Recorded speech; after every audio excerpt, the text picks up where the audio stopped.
नमस्ते, नमस्कार, जय हिंद। मेरे प्यारे मित्रों, आप सभी जैसा कि जान रहे हैं कि 3-4 महीने से पूरी तरीके से लॉकडाउन है। पहले तो एकदम लॉकडाउन हुआ, फिर अनलॉक 1 चला, अनलॉक 2 चला। ये सबसे आप लोग अवगत हैं। और ये कोरोना महामारी के चलते हमारा बिहार में वर्तमान में अभी 15 दिन का लॉकडाउन लिया गया है।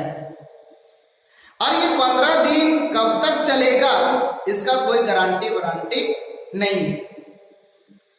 और खास करके इसका जो सबसे ज्यादा प्रभाव लॉकडाउन का जो देखा जा रहा है, उस सबसे ज्यादा अगर माइक्रो लेवल से अगर बात किया जाए तो सबसे ज्यादा कोचिंग शिक्षण संस्थान पे, सबसे ज्यादा स्कूल कोचिंग मतलब एजुकेशन में सबसे ज्यादा ऐसे अनलॉक 1 हुआ, अनलॉक 2 हुआ, तो लगभग जितने भी व्यवसायिक जो प्रतिष्ठान थे, दुकान वगैरह जो थे, या होटल जो था, या कपड़ा का दुकान, ये लगभग खुल चुका था।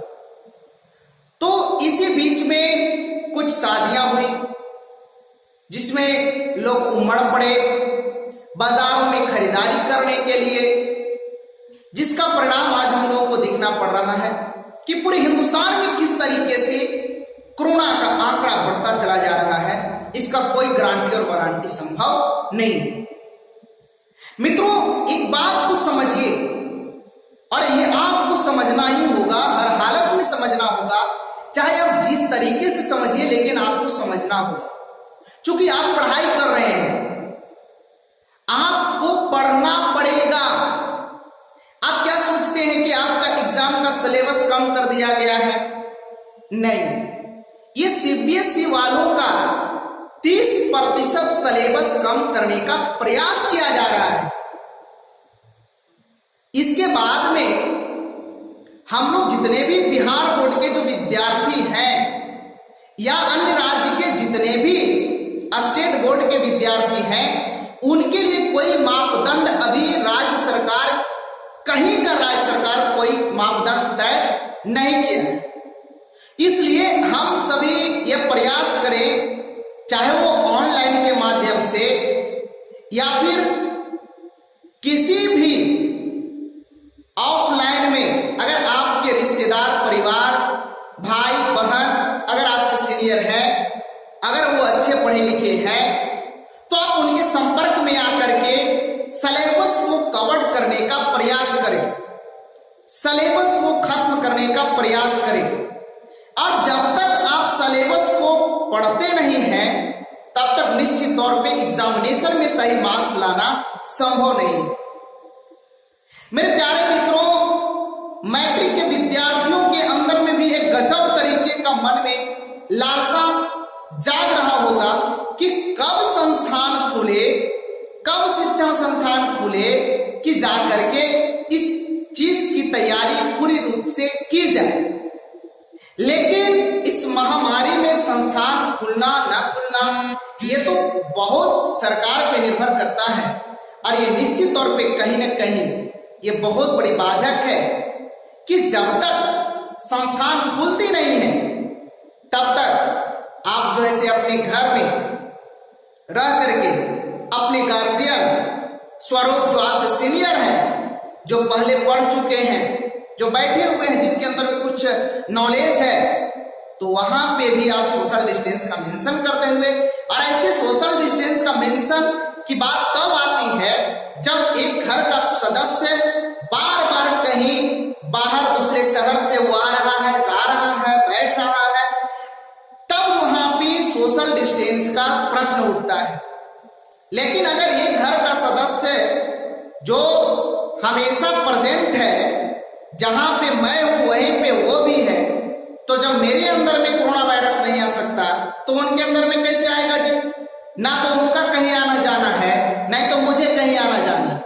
इसलिए इस समय इतना भी डरने की जरूरत नहीं है कि वो कोई घर के सदस्य से ही हमें कोरोना हो जाएगा, ऐसा कोई बात। हाँ, घर के सदस्य होगा तब होगा जब कोई सदस्य बाहर से आ रहे हो या उनका कोई फील्ड वर्क हो, तब उस समय क्या होगा कि आपके अंदर में कोरोना होने की संभावना 110% बढ़ जाती है। लेकिन मेरे प्यारे मित्रों, अगर घर में है, सुरक्षित है, कहीं आना जाना ज्यादा नहीं है, कोई डिस्टेंस वर्क करना नहीं है, दूरी का कोई कार्य नहीं करना है, तो निश्चित तौर पे कहीं ना कहीं उसके अंदर भी कोरोना वायरस का समावेश नहीं।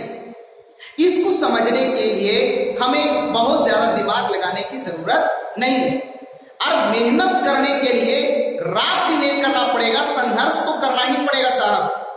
जब तक आप संघर्ष नहीं करोगे तो निश्चित तौर पे आप सफल नहीं हो पाओगे। बहुत कठिन मेहनत, बहुत कठिन तपस्या करना पड़ेगा। अब जा करके चैन से बैठने का समय नहीं है।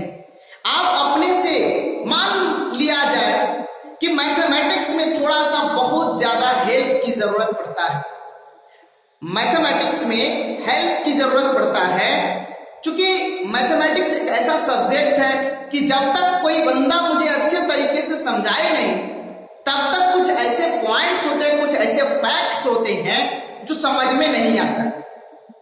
लेकिन अगला अगर कोई समझा देता है थोड़ा सा, तो निश्चित तौर पे कहीं ना कहीं वो पॉइंट, वो थॉट्स क्लियर हो जाते हैं, कॉन्सेप्ट क्लियर हो जाता है।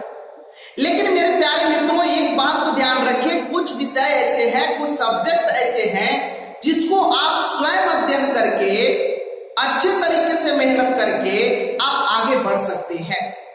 जैसे उसमें आप अगर बात करें ज्योग्राफी का, अगर सोशल साइंस की बात करें तो ज्योग्राफी, भूगोल, जिसको आप अपने से अध्ययन करके कुछ पॉइंट्स बना करके, कुछ उसके ऑब्जेक्टिव को छाट करके, लेकिन हाँ पढ़ना है वन लाइनर करके ही पढ़ना है। जब तक आप to the point one liner करके पढ़ते नहीं है तो आपको पूर्ण रूपेण उस विषय की जानकारी नहीं हो पाएगी। उसके बाद में अगर आप बात करें हिस्टोरी की, अर्थात इतिहास की अगर बात करें, तो इतिहास में भी आप अगर सेल्फ स्टडी करें, कुछ कुछ पॉइंट्स ऐसे होते हैं, कुछ कुछ शब्द ऐसे होते हैं जिसका अर्थ हमें समझने में कुछ कठिनाई होती है, तो आप क्या करें, तो उसको अंडरलाइन कर ले। आप जहां पढ़ते हैं, जिस शिक्षक के पास पढ़ते हैं, उनका फोन नंबर जुगाड़ करें, उनसे पूछने का प्रयास करें कि सर इसका मतलब क्या होता है। अगर मेरे संस्थान में, जैसे संतोष मैथमेटिक्स सेंटर पहाड़पुर में, अगर कोई विद्यार्थी पढ़ने वाले हैं, अगर हमारा नंबर आपको चाहिए तो मेरा नंबर किसी और विद्यार्थी से ले सकते हैं जो यहाँ पढ़ने वाला विद्यार्थी होगा, उनके पास निश्चित तौर पे संस्थान का नंबर होगा। उसके बाद में अगर बात करते हैं आप इकोनॉमिक्स का, अर्थशास्त्र की अगर बात करते हैं, तो मेरे प्यारे मित्रों, अर्थशास्त्र को क्लास 10 तक के अर्थशास्त्र को समझने के लिए मुझे नहीं लगता कि बहुत ज्यादा शिक्षकों की सहारा लेने की जरूरत है।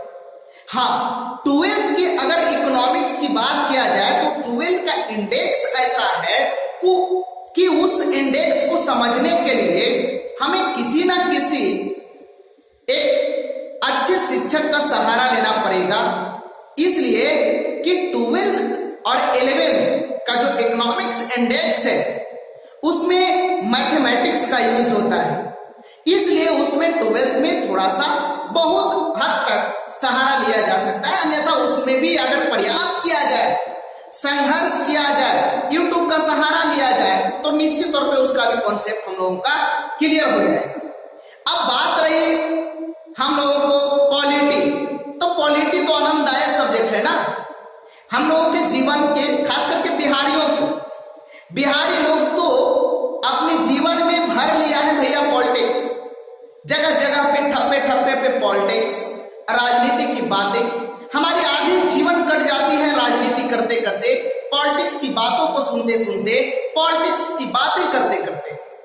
चाय की दुकान पे जाए पॉलिटिक्स, पकौड़ी की दुकान पे जाए पॉलिटिक्स, किसी भी वैसे धार्मिक स्थल पे जाए वहां पे पॉलिटिक्स की बातें नजर आती है। आप अगर जब अभी तो कोरोना महामारी की वजह से ट्रेन वगैरह नहीं चल रही, इसके वजह से हम लोग बहुत सारा चीज अनभिज्ञ हैं, वरना भैया पूरी लगभग राज्य की जानकारी मिल जाती थी एक ट्रेन में बैठने से, ट्रेन में आने जाने से। कई राज्य के व्यक्ति होते हैं, हवा गवा को सुनाते हैं और सुनने में भी मजा आता है।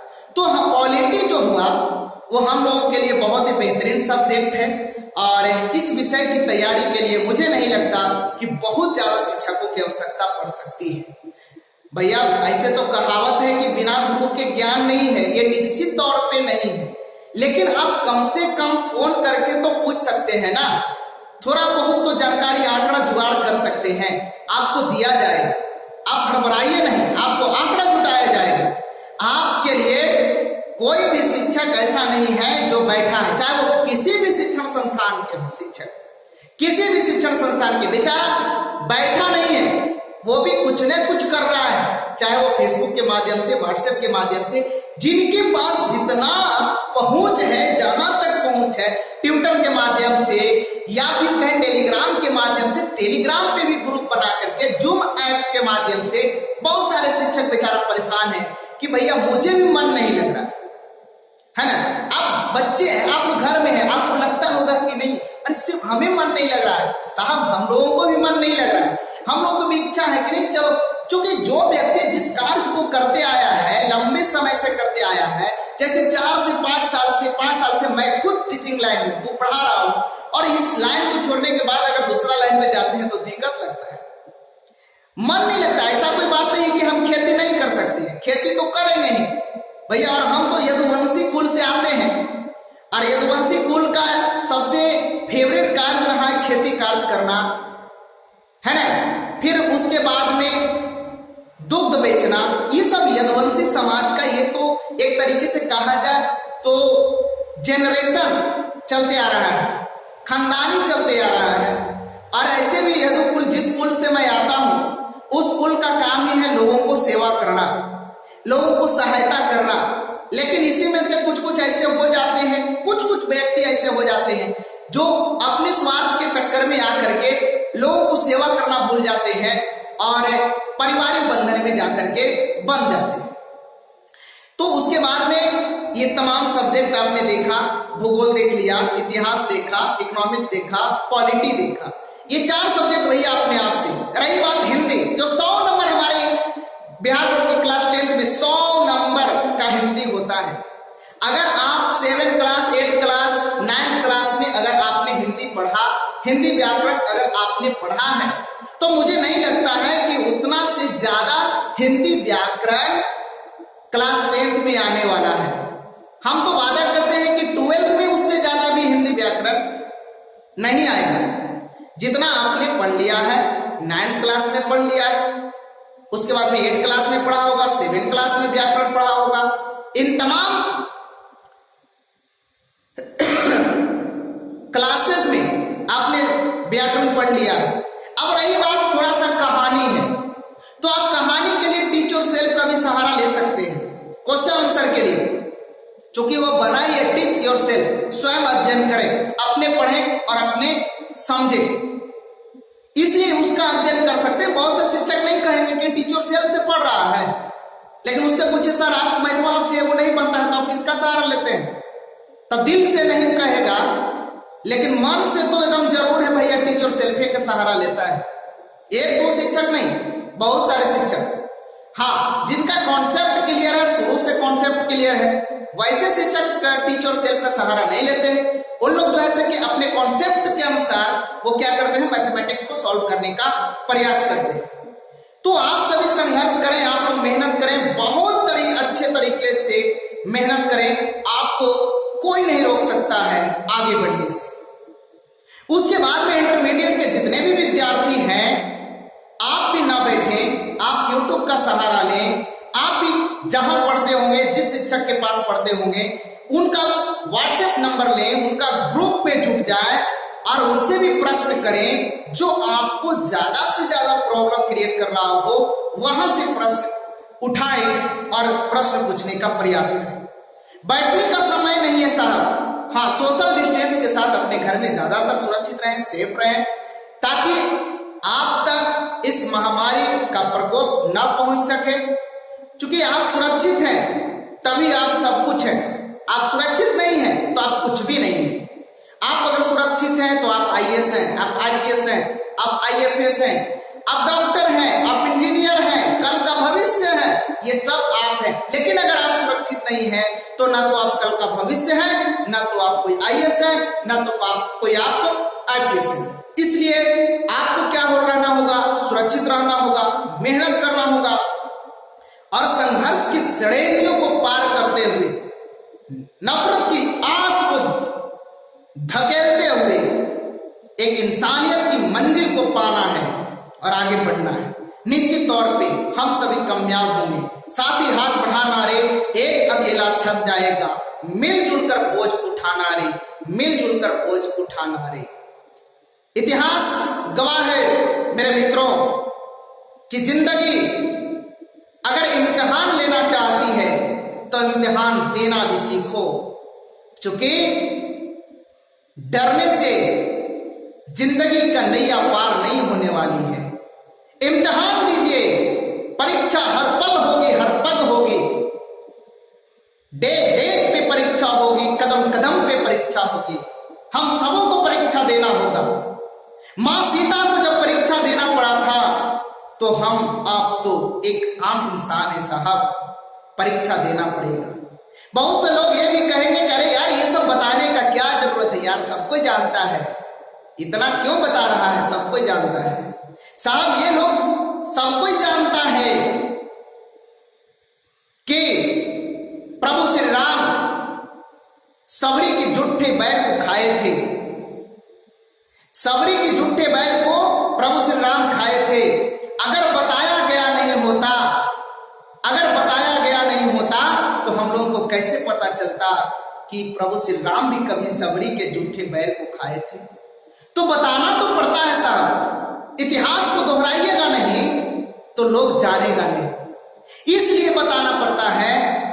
और हाँ, आप अपने जीवन में हर क्रियाओं के संपादन में मौजूद रहें, चाहे वो आपके घर का कोई भी क्रियाकलाप का संपादन किया जा रहा हो, चाहे वो पूजा पाठ हो या फिर घर में किसी भी कोई भी फंक्शन हो, कोई कार्य हो, इन तमाम कार्यों में आप क्या रहें, इन्वॉल्व रहें, आप जुटे हुए रहें, ताकि आपके घर के परिवार आपके साथ में ऐसा नाइंसाफी ना कर सके कि जिसके वजह से उसके अंदर में लगे कि नहीं यार कैसा घर का मेरा सदस्य है यार, मेरे घर का सदस्य जब मुझे सपोर्ट नहीं कर रहा है तो मुझे बाहर का सदस्य क्या करेगा। तो ऐसा मजबूरी इस तरीके की बात को अपने परिवार के सामने पेश ना होने।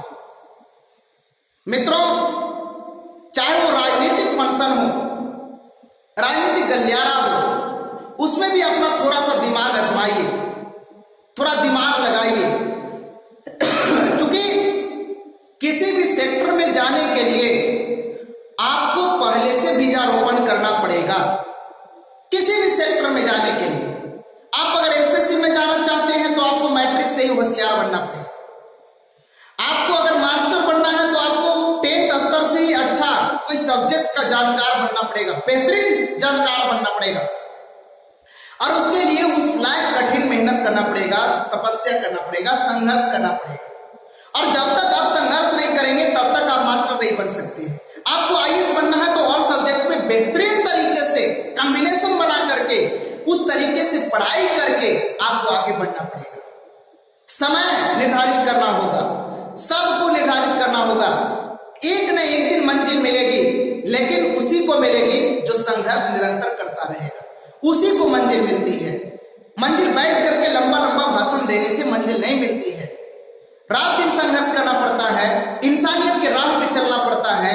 किसी को लूटना खसोटना ही सिर्फ मत सीखिए, सिर्फ किसी को लूट लेना, बर्बाद कर देना, उससे आप बड़ा बन जाना, यही सिर्फ जीवन चलाने का एक माध्यम नहीं है साहब। किसी को भलाई करो, दौलत कमा करके रख देना, ये सब कोई जानता है, कमाना है, हम भी जानते हैं, आप भी जानते हैं, सब कोई जानता है। लेकिन समाज के लिए लोग क्या कर रहा है, समाज के लिए कुछ करने को ठाना है या नहीं ठाना है, समाज के बारे में कुछ सोचा है या नहीं सोचा है, नहीं सोचा है। जब भी कोई समाज के लिए सोचा है तो एक गरीब परिवार का बच्चा सोचता है, जो अपने खुद गरीबताई में है और फिर भी वो समाज के लिए सोचता है, कि काश ये समाज आगे बढ़ जाता, ये समाज इतना पीछे क्यों है। इसके लिए एक गरीब का बच्चा ही सोचता है, और वो इसलिए सोचता है साहब क्योंकि वो गरीबी से आया है, गरीबी से उठा है, उस मिट्टी को वो जानता है, उस बात को वो जानता है, उस बात को वो समझता है, जो बात उसके साथ बीता है उसी बात को वो दूसरे के साथ क्या करता है, शेयर करता है और दूसरे की आवाज बन के आगे आता है। साहब कोई अमीर घर का बेटा कभी गरीब का बात नहीं करता है। क्यों नहीं करता है? क्योंकि उसने गरीबी देखी नहीं है साहब। अगर गरीबी देखी नहीं है तो गरीब का बात कर कैसे सकता है? और अगर गरीब का बात वो नहीं कर सकता तो फिर वो राजनीतिक सिंहासन को कैसे पकड़ लेता है? इसको समझना होगा। इसे हम और आप सभी को समझना होगा कि एक दौलत वाला व्यक्ति दौलत वाला कैसे बन सकता है, बन जाता है, निश्चित तौर पे बनता है। आप जानते हैं क्यों बनता है? क्योंकि हम सभी झोपड़ी पार्टी, हम सभी झोपड़ी नुमा, हम सभी सुदामा महल वाले अपने सुदामा महल वाले को साथ ना दे करके, अपने झोपड़ी वाले को साथ ना दे करके महल वाले को साथ दे देते हैं। और मेरे दोस्तों, वोट लेने के वक्त वही महल वाला आपके झोपड़ी में आके बैठता है, आपके दिल को जीत लेता है और आप उसके बंधन में बंध जाते हैं। आप कुछ पैसे के लालच में चले जाते हैं, 1000-2000 के चक्कर में बिक जाते हैं, जिसके वजह से आपको 5 साल तक उसका पीड़ा घूट घूट करके सहना पड़ता है। मेरे प्यारे मित्रों, राजनीति का समय आ गया है। मैं किसी पार्टी के बारे में नहीं बोल रहा हूं, मैं किसी भी पार्टी के पक्षधर नहीं हूं। आप किसी भी पार्टी को वोट कर सकते हैं, कोई दिक्कत नहीं। लेकिन एक बात को याद रखिएगा, पार्टी उसी पार्टी को वोट करें, उसी विधायक को वोट करें, पार्टी को देख करके वोटिंग ना करें। अपने क्षेत्र के विधायक के प्रतिनिधित्व क्षमता को देख करके वोट करें, जिससे कि लगे कि नहीं, ये व्यक्ति हमारे समाज के लिए, हमारे क्षेत्र के लिए, पूरे समाज, ऑल ओवर समाज, एक समाज नहीं, ऑल ओवर समाज के लिए अच्छा वर्क कर सकता है, अच्छा कार्य कर सकता है।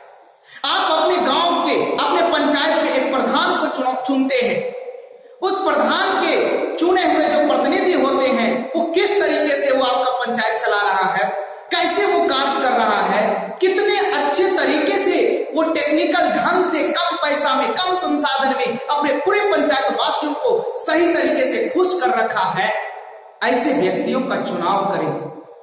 चूंकि आप पैसे लेकर के चुनाव को करा देते हैं, वोट तो दे देते हैं साहब, लेकिन जब उससे मिलने की बारी आती है, जब उससे कोई चीज के बारे में बात करने की बारी आती है, आपका हिम्मत नहीं करता है, क्योंकि आपने पैसे पर अपना वोट बेच दिया।